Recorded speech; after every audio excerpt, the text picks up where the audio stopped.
I think I'm live. I think I'm live.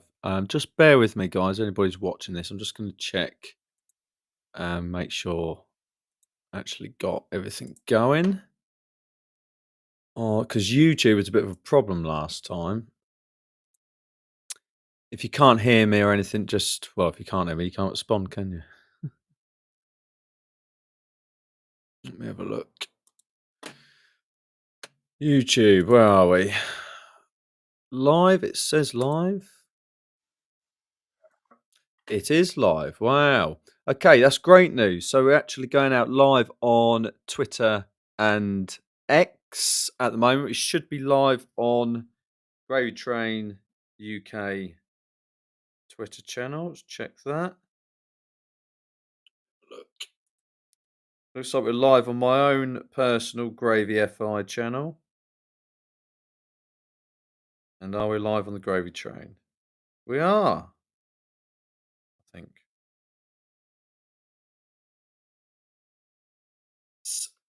Yes, we are. That's great. Cool. Excellent. So no problem so far.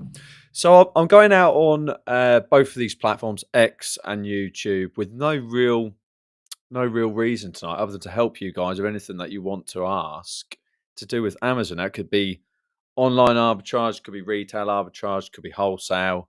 It could be private label, but I know nothing about private label at all. Got no experience doing it. It could be about eBay, could be about Shopify. It could be about anything really. It could just be about football if you want. But I'm here for an hour tonight, as long as there's some engagement and anything you do ask that is presentable will appear on the screen. So straight away, let's get stuck in there. So we've got a message here from FBA Ben. Hello, Ben. Thanks, mate, for coming on. Any advice on how to move from OA to wholesale first steps? And you're saying with self prep. Okay, so I guess the first question is really what sort of volumes are you talking if you're looking to move from RA to wholesale? If you're going to be self prepping, that's going to be difficult to do if you're going to be placing large orders and getting deliveries via pallet. So it does depend somewhat on your capabilities in terms of receiving delivery. So getting them out the door isn't as difficult because you can easily just rebox any size delivery into Amazon size boxes, but it's actually receiving them on the side of a lorry, which could be a problem. Now, a lot of companies, suppliers who use pallet delivery services will often ask you if you've got a forklift or not. And if you don't, they will actually get a delivery done where it's got a tail lift at the end of the lorry. So the driver will get onto the lorry once it gets to your address, assuming this is a residential address. They then wheel the pallet to the back of the lorry, and then have one of those lift things that drop down, and they'll put the pump up lift thing on it and just pull it down your driveway. So you can do it, but you got to consider lots of things with neighbours, etc. So anyway, any advice of going from OA to wholesale first steps? First things first, I would not just jump straight away as in cut off all OA. I presume, Ben, you're thinking about just gradually transitioning. And if you're going to do that, I would just straight away, first thing, I would look at what you're selling currently and try and target yourself down to maybe one or two categories and try and really get yourself an identity in your head of this is what I am as a retailer. Because the big thing moving to wholesale is that you're sorry, I keep moving this camera because it's going out of focus. Yeah, the big thing about moving to wholesale is that you're actually becoming a retailer. That's what you're actually doing. You're moving from being a reseller slash flipper to becoming a retailer. And most retailers have a specialist product category that they sell in, unless they're a supermarket. So I'd start looking at what you're currently selling via OA, what you enjoy selling, because there's got to be an element of enjoyment about it. If there's going to be any longevity as a retailer, and then try and open as many accounts as you can with anybody within that category. If you don't do that, you're just going to be going, your head's going to be exploding of all the possibilities. And when there's too many options, you end up doing nothing. So you're better off focusing on one area. If you're really good at video games, you're really good at pet food or DIY, then start targeting any wholesalers in those categories and start off with the most easiest ones to open accounts with. So they don't really need much information. Just fill in a form online, get it open, and you'll start to build an idea of then what it's like to work in wholesale. Some of them are going to be terrible, especially the ones that are easy to open. Some of them are going to be great, but the whole point of wholesale is building relationships with suppliers, and you're not going to build any relationships unless you start somewhere. So don't try and bypass all those easy to open ones. Get them opened ASAP. I'd say, Ben, that's exactly what I did, and just get used to the way they work, the terms they use, and look to place first order. Hopefully that answers that. I would also say another tip if you're looking to move from OA to wholesale, you might already be using bits of sourcing software such as is it RB Source? I think it's one I've seen mentioned recently where you can scan websites, retail sites that compare to the price on Amazon. So I used a bit of software called Source Mogul probably 3 or 4 years ago when I started Amazon, and then when I moved to wholesale, it actually has a wholesale um, element on it. And what you can do with that is you can actually get the spreadsheets from the suppliers, and you can upload the spreadsheet with the barcodes onto Source Mogul. I presume Arbisource will do something similar, and then you can check the Amazon listings against that spreadsheet. Now that is the quickest way to do things, and the quickest way is not always the best way because everybody's trying to do the quickest way. And if you do the same as everyone else, you'll get not the best results. But I would suggest getting a bit of software that gives you those quick scans. There's Scan Unlimited, there's Tactical Arbitrage, there's Source Mogul, there's Arbisource. I've never used Arbisource, but I've heard it mentioned. Um, that will be a good starting point for software to use. Other than that, Keeper is great. Um, yeah, and it's very similar to OA. You buy things, you sell them for more. Simple as that. But the same theory kind of sits. Well, the same parameters sit really with wholesale. If you're selling on Amazon, the only way you're going to be able to make any money really is if the sell price is well above retail price on Amazon. So you're not competing with other retailers or Amazon itself, or you're buying at a huge discount than what most people are on trade, and you can sell near retail price. So you still got to find those arbitrage opportunities. Yeah, if you're thinking of a storage unit, Ben, just be careful with the costs on that one because you've got two things to consider there. You've got the time it's going to take you to receive and prep stock still, and you've also got the cost of storage. So you've got two negatives there: time, which you're losing, which is worth money, and you've got cost of storage. If you're using a storage unit, I'd suggest maybe consider using a prep center because then they take care of the storage and they use their time. You just got to spend the money. Storage units quite expensive. Yeah, if you've got trial of Scan Unlimited, give it a try. I've never used Scan Unlimited, but I have heard of it being used by others. I can give no feedback on it. I can give no affiliate links. I'm not really one for pushing out the affiliate links anyway. But good luck. Yeah, 50,000 SPM sales per month. Is that? That's what current size you're at. Yeah. Okay, it's probably a good time to look at transition then. I know quite a few OA sellers that do well over £150,000 a month in sales, but they are very busy with checkouts, constantly checking out orders where there's order limits.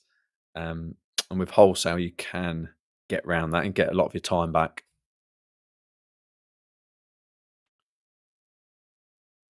Cool. If you've got any more questions, Ben, throw them at me. But I like talking about wholesale because that's been my bread and butter for the last couple of years. Before that, I was actually heavily in online arbitrage. When I first started off, I did retail arbitrage. Used to love it. I remember the first things I bought were some, I think it was a patio table and chairs with unicorns all over it from the range. And this is before people were using Keeper. So you're just selling on a Facebook marketplace. And embarrassingly, I had to take them all back to the range. Just not cool. But things have changed quite a lot since then, and now I'm very much data driven. Another question from Ben. These are brilliant, Ben. Keep them coming in, keeping me busy. Worst thing I could do is come on one of these and nobody asks me any questions. Do you find wholesale initial lists are accurate, or can prices be negotiated for new buyers? Accurate, as in, do you mean is that the final price? No, it's not the final price. You can negotiate, and it's nothing to do with being a new buyer, really. It's literally how much money you're willing to spend. If you come on as a new buyer and you say, right, I'm going to spend £100,000 this week, they will negotiate on price. If you say, I want 100 grand on a credit account, they'll probably be a bit wary. But if you're able to pay up front on that first order, which most suppliers will ask for, unless they're an online, if they're an online, like an online shop, quite often they'll accept card payments, so they'll get the money straight away. But if you want to place an order on credit account straight away for a large amount, they probably won't be too comfortable with that.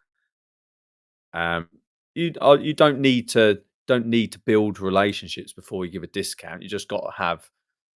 Um, you just got to have money that you're spending. Really, to be honest, mate, it's it does help when you've been trading a while and they know you're going to keep coming back.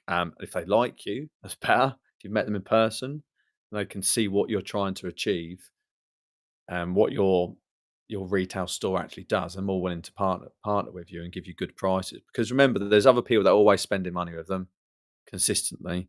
And if they give you a better price than them, um, it could be found out. People could talk and then end up pissing off their main loyal customers.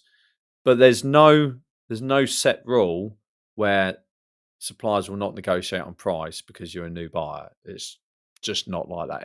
Every relationship's different, and you just need to go in there with um, an angle of what do they want out of this relationship. They want someone who's spending money and they can trust. They're going to pay their bills on time. So just treat them like another human if you can. The best thing to do is try and get to speak to a human. It doesn't have to be on the phone. It could be WhatsApp, whatever. I quite often like sending voice notes to my account managers or owners of the businesses I'm talking to. So establish a relationship, start sending them voice notes. Good to hear people talk, get the tone of their voice, have a bit of banter with them. At the end of the day, they're people that run businesses like you do, or people that are doing jobs like you all do as well.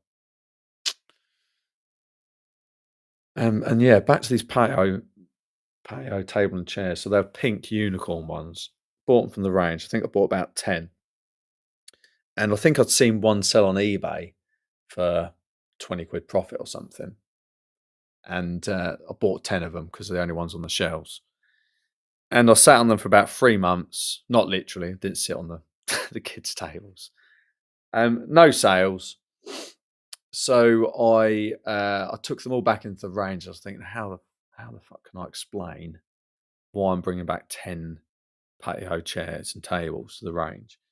And I had to say that it was a kid's birthday party that got cancelled because of COVID. So I had the COVID excuse at the time, and they believed me. Like these retailers are under no obligation to refund you if you take things back because you changed your mind or you don't want it anymore. But yeah, if you say, oh, it's because of COVID and they give good reason, they tend to believe you. Well, I think that's the only thing I've ever had to return to a retailer. I'm generally wouldn't advocate returning anything you bought, whether it's retail arbitrage or online arbitrage, because it just doesn't leave a good taste in the mouth of the suppliers. And definitely don't return it to your wholesale suppliers. You can always sell things back to them. That's different. I've had that scenario recently actually where I've bought quite a lot of stock, and this suppliers end up selling them to. So this is a manufacturer direct, and they've ended up selling a lot to a large UK retailer, who's then slashed the price, killed the Amazon listing, and now I've got a lot of stock that I have. The manufacturer hasn't got any left. They're all made in China. They don't have any. And I'm like, look, guys, do you want to buy these back off of me to fulfill some of the orders on your own website? And they're considering placing a big order, uh, a small profit margin for me just to get the cash back for me. They'll have stock back. They'll make good money on their own website. So it is possible to do to sell stock back to a supplier or manufacturer.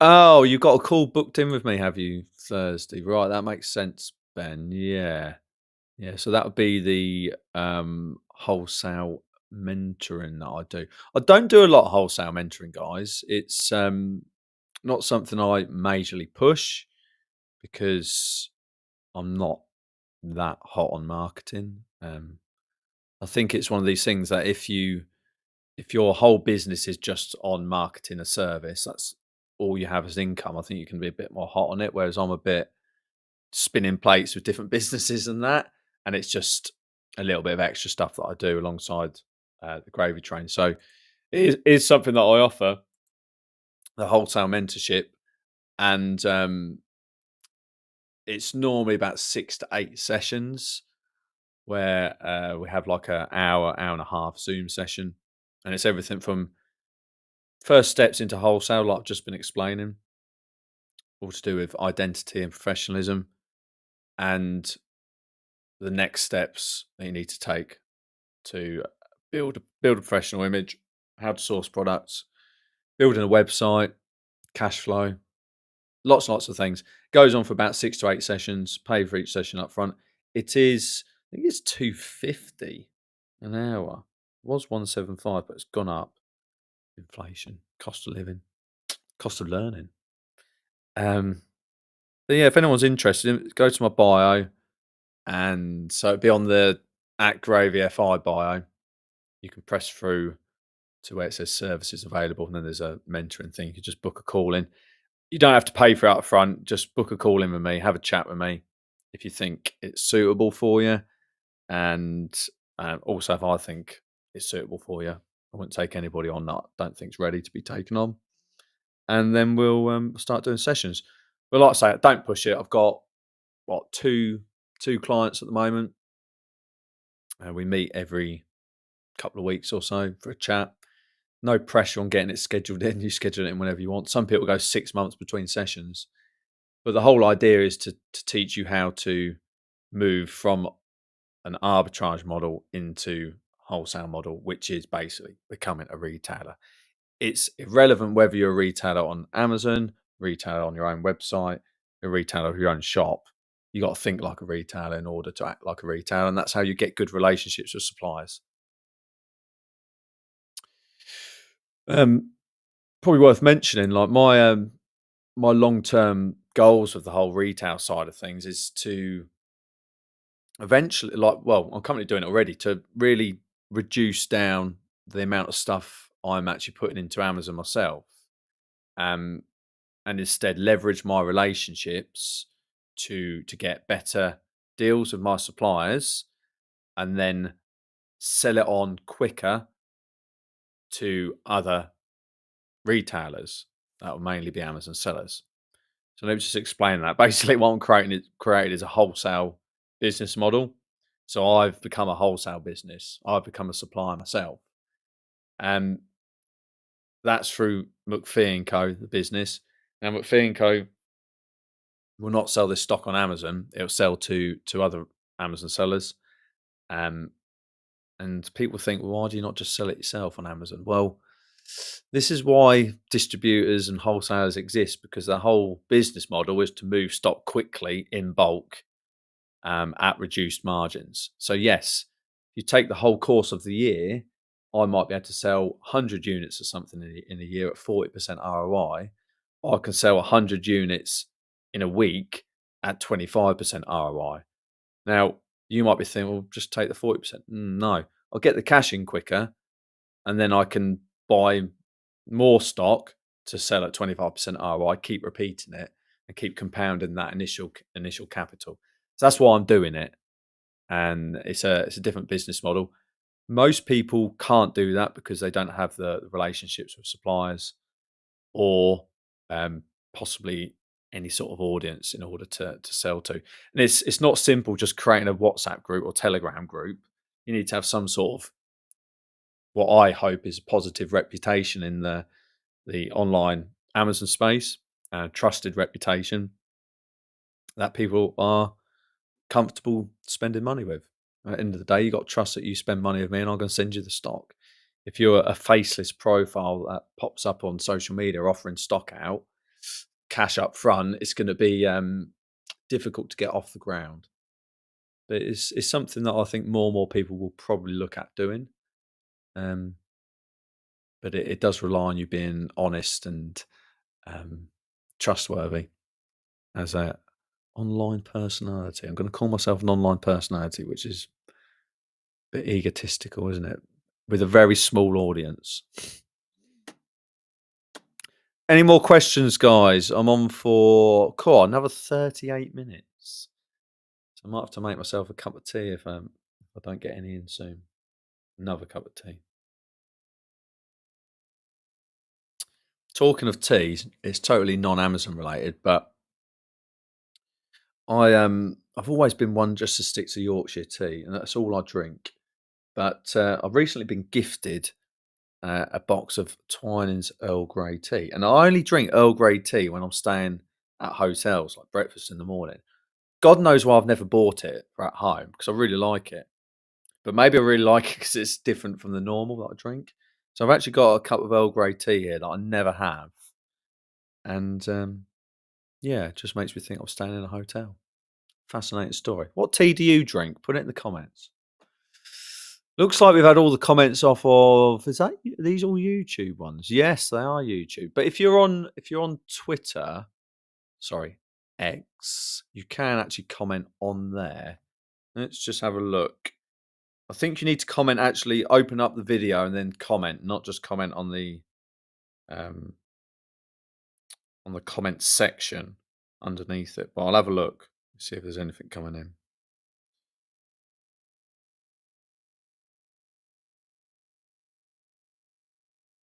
Okay.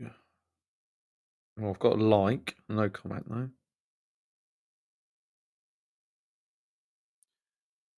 Interesting. Where are our viewers then? So our viewers are on. Ooh. So we've got about 80% of them on my own personal Twitter account. Well, we've had many questions already, all from FBA Ben, which is great. It'd be good to see some more from other guys. Let me get that mentoring thing off the screen. You don't want to be seeing that constantly, do you? There we go. A couple of people have asked me about the Gravy Train group. Again, I don't really push it. It's something during COVID that was really pushed because it was easy to make money then. It's a bit harder for people to make money now, so they tend to not stick around as long. But the group's still there. We're just not a deals group anymore. We used to post deals, used to have a team of virtual assistants finding online deals. We used to have people out there finding retail arbitrage deals. We don't do that anymore. We're a community. There's a monthly fee to be in there. And it's kind of evolved into more of a business mindset and support with some of the issues you get on Amazon. And the group is quite a small group now, but we're a pretty tight community. We meet up at trade shows. We have a meet up in the summer, and it's a really good community to be in. So if anybody is interested in that, the price is reduced from what it was, and as you can see along the bottom there, I'm going to do that thing that people do on videos. Yeah, there we go. It says you can sign up for £15 off your monthly subscription using this special offer discount code of Premium15. So sign up via the link in the Gravy Train bio or my personal Twitter account bio. Find the Gravy Train, use Premium15, you get £15 off monthly subscription for life, whatever that means. For life, your life, my life, don't know. The group's life, forever, as long as you're subscribed. £15 off. And with that, yeah, you get access to everything that everybody in the group get access to. There's some wholesale deals going in there. If you want to see wholesale deals entirely, then you should sign up to McPhee & Co, the wholesale business. Just feel like I'm plugging everything there. Give me some questions so I'm not plugging stuff. How's February sales going for everybody? It's probably the bleakest time of the year for selling on Amazon. But it's also a time where you can reflect what you've done in the last year, what went well, what went wrong. I've been doing quite a bit of that recently. I actually went through all of my SKU's performance for the last 12 months. You might have seen I posted it a few days ago. And I've been ruthless since the summer, really, with cutting losses on stock that's sitting around too long. And I put a post out about the percentage of SKUs that I sold that sold at a loss. And at one point last year, I can't remember if it was September or October, it was something like 40% of all of my SKUs were selling at a loss. And that doesn't tell you how many units sold at a loss, just tells you out of every 10 items I had available to sell, 4 of them would sell at a loss, which is bloody scary. So the target for me is around 1 to 2. You get 10 to 20%. I think that's pretty good. But that's going to be, on Amazon, business to business. I shouldn't be selling anything at a loss. It's just sometimes on Amazon, the situation you buy things in can change within a very short period of time. And you do have to take losses. And it could be other retailers coming in a huge amount of stock. It could be the Amazon coming in with a lot of stock, which normally is the case. Could be the supply chain catching up. This is a game of supply and demand, and as soon as the supply catches up a lot of the time, or the demand dries up, you tend to be in a bit of a crap situation. And with wholesale, it's heightened. That's one of the big negatives of wholesale. Really, is you're buying big orders. If things go wrong, it's going to hurt you more. Whereas with OA, you buy smaller orders. A smaller upside, but also a smaller downside.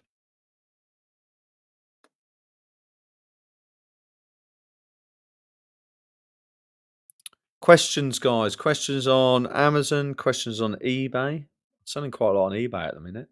Probably getting about 5 to 10 sales a day. And this is all stock that is in Amazon's warehouse, just listing all the same items.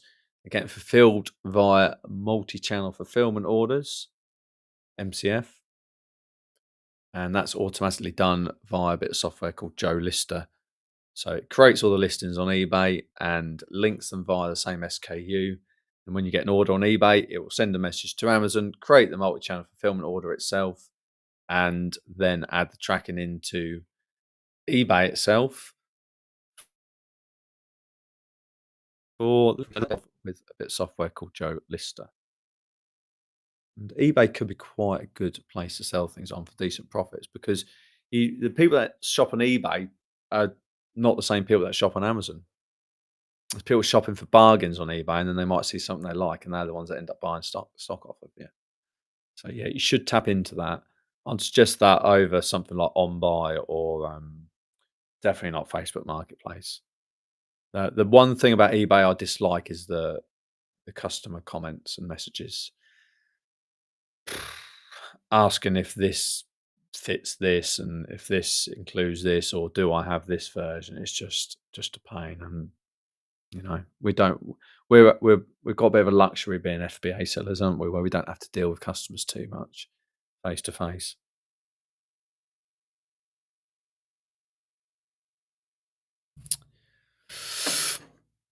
So Is anybody concerned about these brands that we are not allowed to sell on Amazon anymore? I've seen a few last couple of days. They tend to be the beauty brands, and they crack down on. I've heard it of a few in the US. Now start to see some in the UK. Um, Quite a few people been like stung by it. Now, is this a sign of things to come with brands on Amazon? We're going to be in a situation where majority of things we can't sell. That'd be a disaster. Or do we think it's just one or two big brands that are really cracking down on this? I'm hoping the latter, but it does just prove to me that it's really important for you to think beyond just Amazon as a platform. At the end of the day, it is a marketplace. And at any point, you could be told, we don't want you in this marketplace. It's not your marketplace, it's someone else's. So if you want to be in retail, you need to think about where you're going to sell your products and how do you make most money selling your products and how do you get people to see your products. And at the moment, a majority of us are relying on Amazon. And my website, my retail site has had good sales in the past. When I say good sales, I mean 4 or 5 a week. But that actually was my own audience I was building. Q3 and Q4 this year, I'll be putting a lot of money into marketing. That's my plan, to try and build more of a following on the retail side of things. So away from Amazon, my own website. And you look at a lot of the brands that you see. A lot of the Amazon listings, you do actually see some of the retailers on there, the FBM sellers especially, and some FBA that have got their own website, and they look pretty good. Well, those guys will be getting sales from it, and their margins will be so much better than Amazon.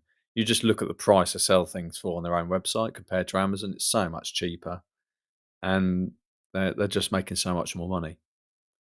So you should look at it, guys, but just be aware that if you want things quickly, you want traffic quickly, you got to pay for it via ads. If you don't want to spend a lot of money, you got to put a lot of time and effort into SEO and organic marketing, which takes up a lot of time.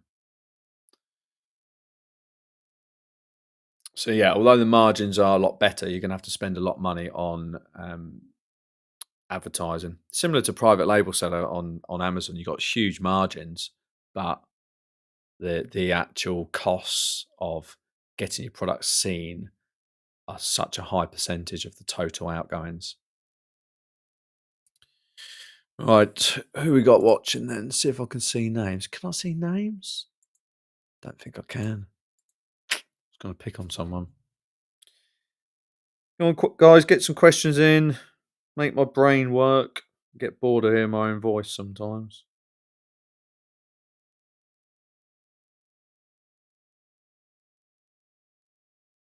Well, please, YouTube is working anyway.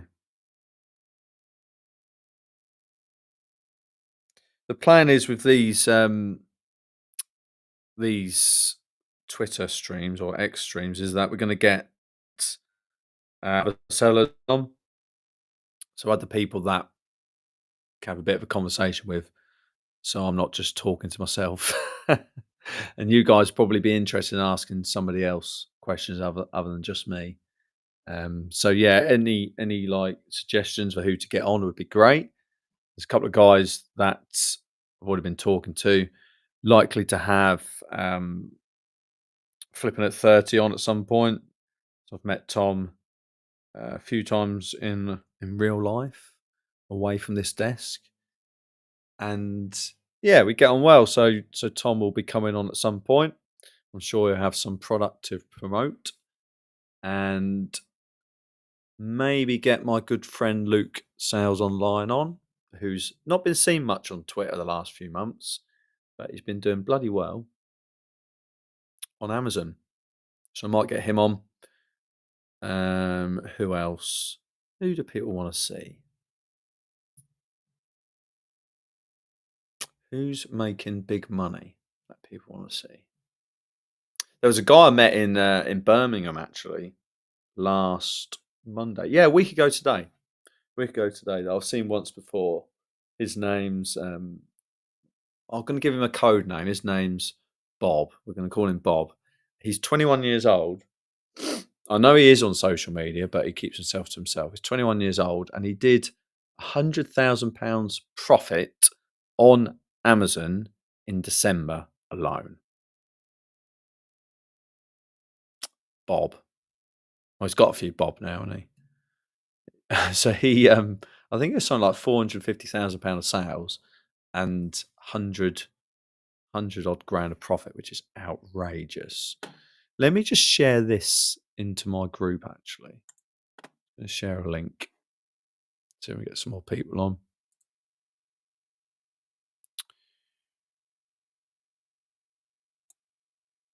Copy link.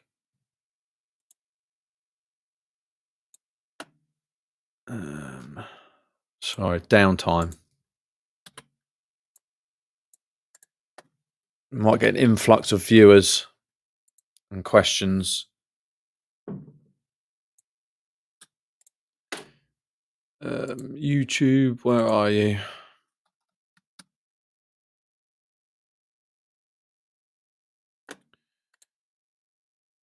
Still getting very used to this. Live. Well, that's awkward, isn't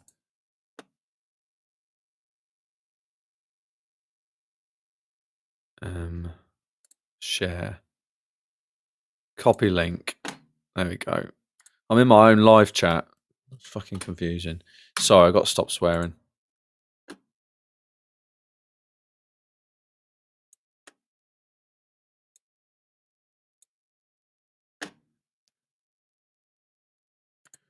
We're back. We're back. Ben, sorry.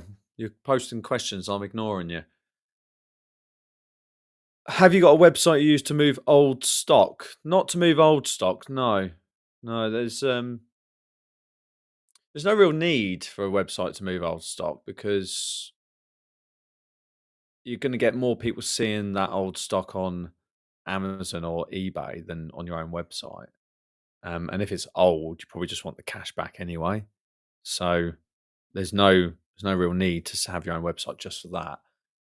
I would suggest having your own website for selling anything. You get people looking at it, and it's cheaper than Amazon. Then potentially they would order it off your own website. So yeah, I don't have old stock. A lot of it I was hoarding, and I'm talking stuff from 2 or 3 years ago. I was hoarding, and I've just liquidated it all in the last year, which is why my profit has not been great for the last year. Still making decent profit, still running a profitable business, despite people's suggesting otherwise on social media. But I've liquidated my death pile. That was the phrase coined by, I think it was Arbitrage Ops who first mentioned that. Well, I first saw them mention it, the death pile. I think it's great because that pile of stock that you never sell will kill your business if you don't sell it, because you have no cash coming in and you have to pay bills. You can't buy any more stock, and that would just mean you grind to a halt. So get it sold.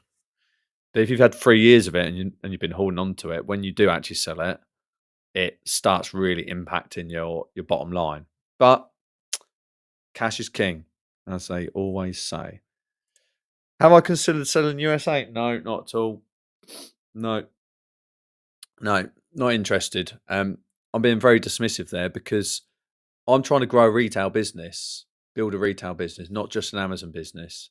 And I don't have a retail business really in the UK other than Amazon. I've got a little bit on my own website, but why not build a proper retail business rather than, again, relying on another platform? It's not something I really want to be doing. And all I'm going to do with that, Ben, is I've got this amount of money, right? If I go to Amazon US, what am I doing? I'm just taking this bit, spending at Amazon US, and I've got only that bit on Amazon UK. Still got the same amount of money.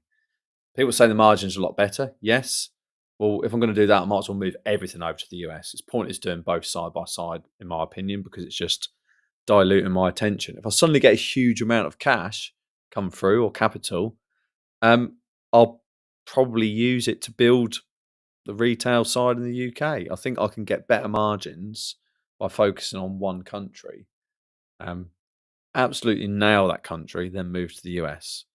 That's just my opinion. I've not seen many people succeed doing the US and the UK at the same time. I've seen people try to do the US and then move over, which is fair enough. I've seen people doing the US and not succeed and then come back just to focus on the UK or stop altogether. It was a big buzzword a couple of years ago, like US, US, US, and lots of people just they didn't stick to it. Can we pretend some of these questions are from people other than Ben? Do appreciate it, but let's just pretend there's lots of FBA Bens. What do you do with Amazon returns? Okay, so Amazon returns, I presume you mean unfulfillable stock that's coming out of Amazon. So I don't have Amazon regrade anything anymore. There's a whole flow chart, I guess. There's a whole flow chart of what Amazon do when stuff becomes unfulfillable. They can tape it and resell it as new, which is fine. Happy for them to do it. Or they can regrade it as used like new, used very good, used good, used acceptable, or they just say no, it's rubbish. I don't trust them. Don't trust them to regrade stuff because they'll put stuff down as used acceptable when it's actually unopened, brand new. Don't trust them. So what we do is we actually withdraw everything every single week that's set as unfulfillable from Amazon. Yeah. God, that's not a nice thought, being shafted with a pile of broken printers. Blimey. Um, Make my eyes water that. Yeah, so we withdraw every single week everything that's unfulfillable. It's just an automatic setting every week. Unfulfillable stock gets withdrawn. It goes to our prep center, and we have a deal in place with the prep center where they receive it. What we do is you get an email from Amazon saying everything that's going to be withdrawn on the withdrawal order. We list that all down on this special spreadsheet we've got with the prep center. So everything they're expected to come in with the SKUs.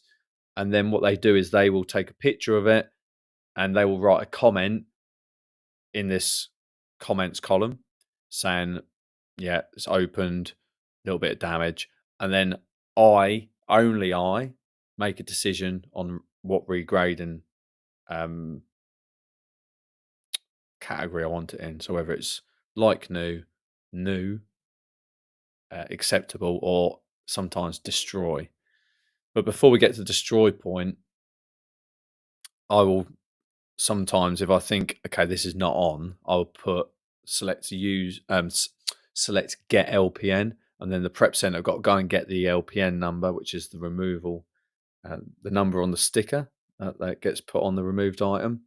And then we raise a case of Amazon to say, look, this got returned and it was a totally different item. This is not on. And they'll ask for photos, which you already got. They'll ask LPN, which you already got. You can actually get reimbursements then. So it takes a lot of time away. Well, it gives me a lot of time back because used regrading stock and then relisting it and sending it back in as one of the biggest time sappers you could have as an Amazon business owner. The returns you get for it are not great. At best, you're going to lose a little bit of money. At worst, you're going to lose a lot of money. But I think it's just that mentality. Like, I don't want to be doing that. I mean, it's pretty low skilled. Seeing what the damage is on something, it's pretty low skilled. Actually, selecting what to sell it as again. You're better off outsourcing something like that because we get about 40 returns a week, quite a lot. Yeah, being too trusting of the regrading program, they do tend to undergrade it. I'm not sure that's a word, but I like it. I think that's a great word. do tend to undergrade the items a lot, and stuff that actually gets sent back is actually new. It's not been used at all. It's not been opened. Still got the wrapping on. What they tend to do, I think, Ben, is they just look at the customer's comments when they return something. So a customer will open a return request after buying something for FBA. They've got to select a reason. I don't know what the reasons all are, but I suspect one of them is um, faulty product or second-hand product, something like that. And when it comes back into the warehouse, the person who's doing the job probably doesn't care about doing their job. Just sees it says used faulty item and just puts it as unfulfillable, even if it's like a board game with the wrapping still on. If the customer just quickly selected faulty, then it's just going to get graded as faulty, unfulfillable. So it's got to come back to you anyway. But yeah, they often just put things down as not sellable. You can just liquidate things if you really want. Get Amazon to liquidate it and not even send it back to yourself. But quite often you get paid £1 for something that's worth 70. Whereas if you regraded it, you might be able to sell it again for 45 quid. And these are big leakages in a business like this. You could honestly, like, if you're getting this time of year as well with returns, you could have 100 items a month that come back to you. Let's say the average buy price is 20 quid. You know, that's 2 grand, 2 grand cost price of stock that you could easily just be writing off, or you can regrade it and sell it all for break even. So don't neglect it. That's one of the reasons I don't do apparel or footwear or clothing, because the returns are just going to be ridiculous. Ben, I do need to thank you for keeping me going tonight, because without your questions, it would have been a very boring 1 hour.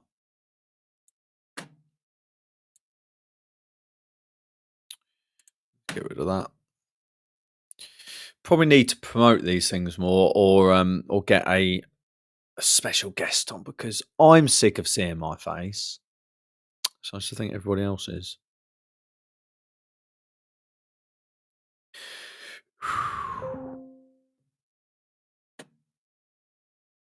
Oh, I think there's some football on tonight. Is Chelsea playing tonight? Might watch that.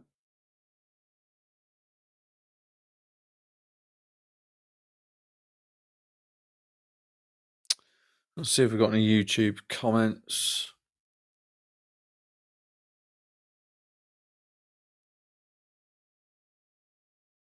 I'm quite happy to do these things regularly, guys. If people got things they want to see, like I'm just playing with it at the moment, just seeing what the interest is, what I get from it. If I enjoy it, I quite enjoy the on-screen graphics. It's cool. Yeah, happy to do anything. It doesn't involve nudity.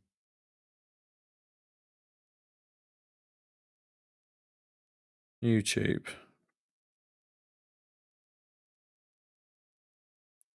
Of course, people may be watching this back and enjoying listening to all these questions and this dead time. Going to give it a few more minutes, and if we've got nobody who wants to ask me anything, then I will depart. Oh, that's a big question, Ben. How many hours a week do I work? Right.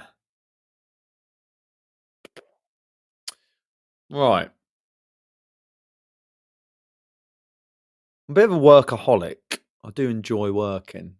I think it's very different to when you work for someone else and you're like, I'll do 8 hours a day or 10 hours a day or whatever, and then you switch off. One of these things that I'm always looking for opportunities to do a bit of work, because it just betters my financial situation if I'm working, which is always good. So I don't tend to have like patterns other than I normally get up when I wake up, don't set an alarm, and I work until I feel like I want to go in the gym. So I'll normally start work at about between 10 and 11 every day, and I stop around 6, then get in the gym. So I'll probably do 8 hours work a day, before I get in the gym, and then some evenings I'll sit down and do a couple of hours on the laptop. Could be some of the bookkeeping work I'll do for my clients, or it could be some sourcing that I do from some of the price lists that I get sent. So who knows? Who bloody knows? It might be 10 hours a day, might be 50 hours a week. But then you get weeks like last week where I worked none of Monday, maybe 1 hour Monday, couple of hours on Tuesday, and then finished a bit early on Friday. So I probably worked, I don't know, 25 hours, 30 hours last week. But normally I work a lot. I work a lot. I'm not one of these people who say I only work 1 hour a week or 1 hour a day. It's just not me. 3-year plan. Oh God. I feel like I'm being interviewed. Job interview now. 3-year plan with the business. I don't have one because things change so quickly. Um, a year ago I didn't have this bookkeeping business, which is here. Didn't have that. That wouldn't have been a plan until, well, actually, it would have been February last year. Would have been a plan. So, 3-year plan. Stay healthy. That's a good one. Probably the most important thing to me, actually. Mental health and physical health is more of a plan for me than any financial goals, which sounds really lame. But I'm going away for a couple of months to Malta in April and May to go out there to work, and live. So that's going to be a total different change of lifestyle for me, and it's something that I'm interested in seeing how I react to that, because I've been stuck around this same house for the last 5 years during COVID and after COVID, and it's nice to get a change of scenery. So who knows what could be happening in 3 years? I don't have children, don't have a wife, and I could work anywhere. So who knows what the 3-year plan is? I am 39 years old on Sunday, so I'll be 40, near enough 42 in 3 years. And yeah, that's quite interesting. One of the lads said to me yesterday at football, he said, "Oh, when are you going to settle down?" He's like 32, I think. And they're all married and got kids. I'm like, "What do you mean?" He's like, "When are you going to settle down?" I'm like, "What do you mean by settle down? Like, what does that even mean?" "Oh, like get married and have kids." I'm like, "Why? Why do I have to do that?" And it's just that default setting that majority of people have. Not saying it's wrong, I'm not saying it's right, but it's just assumed that if you're not doing that, then you're behind everybody else. Whereas I don't feel like that at all. I feel like I've chosen to be in this position I am, doing a live stream to 8 people on a Monday evening. I mean, I'm living the life. Anyway. No, I don't have VAs, Ben. I've got one. Sorry, that's a lie. I've got one admin VA for the uh, Amazon business, and don't really use them on the wholesale side. But yeah, there's one VA doing admin, creating listings on Amazon, doing a lot of those regrading listings created, uploading spreadsheets to sourcing software, managing prep sheet, creating cases with Amazon, just doing a lot of the crap stuff that takes time to do but doesn't really bring me any satisfaction or any money. No one's doing sourcing other than me. No one's a VA in any of the group that I run. Um, what else have I got going on? Bookkeeping. No one's doing the bookkeeping other than myself. I haven't outsourced that. May do it one day, but I'll tell all my clients, obviously. So no, I'm not a big advocate for virtual assistants. I think somebody needs to be invested in your business if they're doing anything of real importance, and that requires creativity. I think they need to be in the same country as you, really. You need to be regularly communicating with them. They need to be invested somehow. That's just my opinion, and I will get staff when I'm ready to have someone working physically alongside me. Most likely thing would be to get another buyer in. I'd form relationships with suppliers, and then they would take on the the buying responsibility, but they would be like an apprentice to me, and it would be on the assumption that probably in a couple of years you're going to start your own business, and you will maybe take some of these relationships with you. But um, it's as a face of a business, I think it's really important that I actually am the one who's in contact with the owners of these suppliers I'm dealing with, or the key account managers. I'm the one who forms relationships. I'm the one who goes and meets them, and I'm the one that does the deals. But yeah, I do know people that have got teams of virtual assistants. Um, Most of the ones with big teams aren't that successful. I've seen I've seen firsthand how expensive it can be to have a team of 4 virtual assistants. You're talking 2 grand a month just on staff. And yes, you may only be working 1 hour a day, but you're spending 2 grand a month on staff when you may only be making 3 grand a month. It's just not the best use of your money. But each to their own, you know. I don't have a problem with remote employees at all. I just choose not to use them.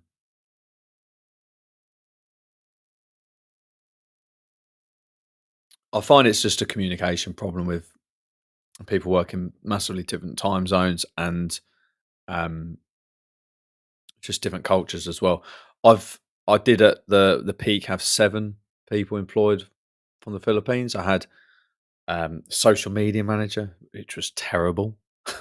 Just used ChatGPT, awful. I had a website manager who was pretty good. I had a admin VA, I had 2 sourcing VAs for wholesale business this time last year. 2. Where is that?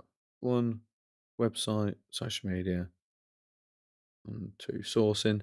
I had one, two, three, 4 at one point for the gravy train. That's 8, and admin. So maybe I had 8 at one point. Um, but these days I just want a gardener. That's all I want. If I can get a gardener, then I won't need a VA, so I'll have more time to work instead. Someone take care of the gardening. It's that time of year, isn't it? So it's 9. Oh, blimey, 7:58. So I'm just going to do a last plug for the gravy train, which is still running. Um, like I say, you don't expect deals, don't expect raffles, don't expect all that fancy entertainment stuff. This is a boring information based group. I say boring because a lot of people consider it boring. But if you want to be educated about Amazon, how to grow a business, the legalities, the responsibilities, the hacks to save more money, then it's worth joining the group. Premium 15 £15 off a month. You get a free 7-day trial with that as well. So if you don't like it after 7 days, cancel and you disappear. No big deal. I want people to come in who want to get involved in the community and people that are serious about growing an online business, whether it be on Amazon or general retail business. So that's still running premium £15 off a month. Also, if you're interested, like Ben, who's booked in a mentoring call with me for wholesale, I've been doing wholesale for 2 to 3 years now. Last year wasn't the best, but what was the best was a year of building great relationships with suppliers, getting access to lots and lots of stock, and it was quite a journey. If you want to get started on that journey that I did 2 to 3 years ago, then book in a mentoring call with me, and you don't have to pay for that initial one. It'd just be like a scoping call, and we can get talking about how to get started in the wholesale space. First things you want to be doing, things you want to be aware of, and yeah, just transition over from reseller to retailer. That's what I like to call it. Guys, thank you very much for for everybody who tuned in tonight. I've just realised I haven't scrolled down these comments. Ben did have some other things to say. VAs are hard work, couldn't do it without them. Yeah, they are hard work.